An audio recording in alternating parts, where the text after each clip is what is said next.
दी तो इसका कोई औचित्य नहीं था। मुझे भी थोड़ा आश्चर्य लगा। फिर मैंने प्रश्नकाल के सूची को देखा तो 5 नंबर का प्रश्न देखकर मैं इनकी चिंता समझ गया।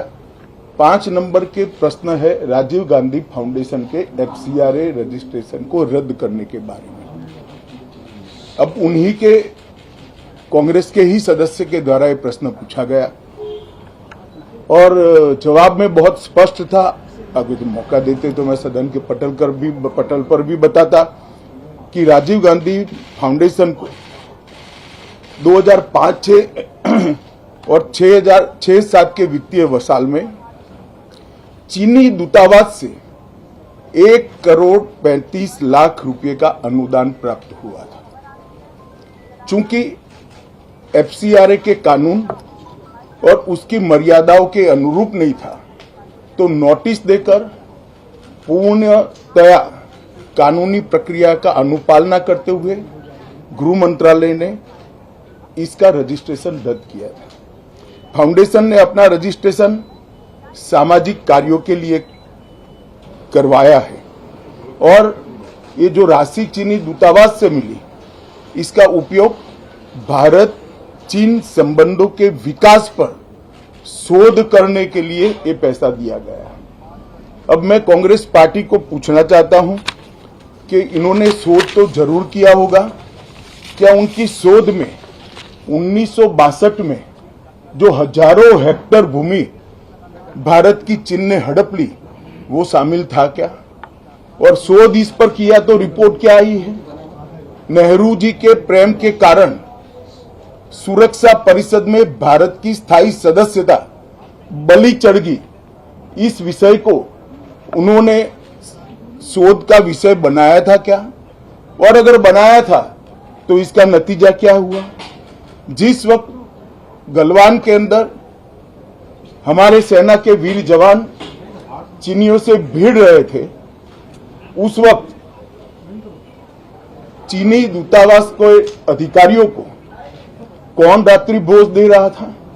वो उनकी शोध का विषय था क्या? अगर था तो उसका नतीजा क्या हुआ? जब उनकी सरकार थी तो 2006 में भारत में चीन के दूतावास ने पूरे अरुणाचल और पूरे नेपाल पर दावा कर दिया। वो उनकी शोध का विषय था क्या? अगर शोध हुई तो उसका नतीजा क्या हुआ? 25 मई 2007 को चीन ने कांग्रेस के ही मुख्यमंत्री दोरजी खंडू को वीजा देने से इनकार कर दिया क्योंकि ये तो हमारा ही हिस्सा है अरुणाचल। ये भी शोध किया गया क्या?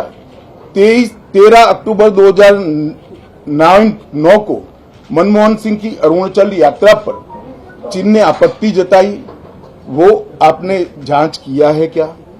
और 2010 में चीन ने जम्मू कश्मीर के लोगों को स्टेपल वीजा जारी करने की प्रथा शुरू की, ये भी क्या आपका शोध का विषय था? 2011 में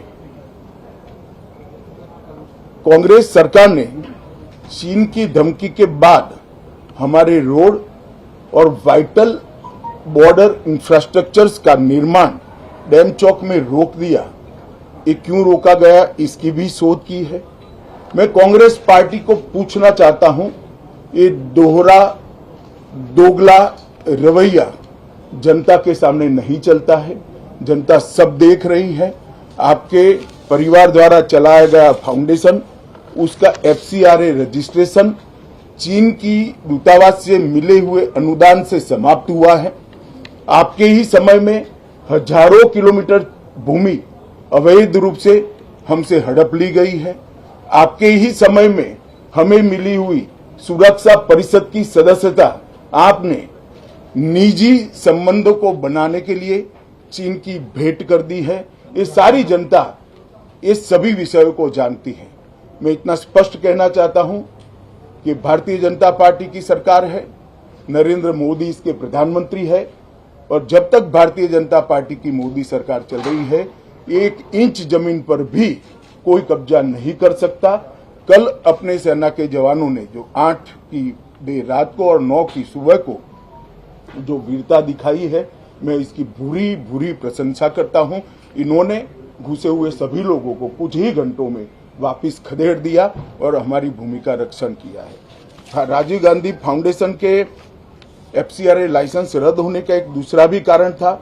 इस्लामिक रिसर्च फाउंडेशन की, जिसका प्रणेता जाकिर नायक है, जाकिर नायक को पूरा देश जानता है, उनसे भी 7 जुलाई 2011 को 50 लाख रुपया राजीव गांधी फाउंडेशन ने प्राप्त किया था।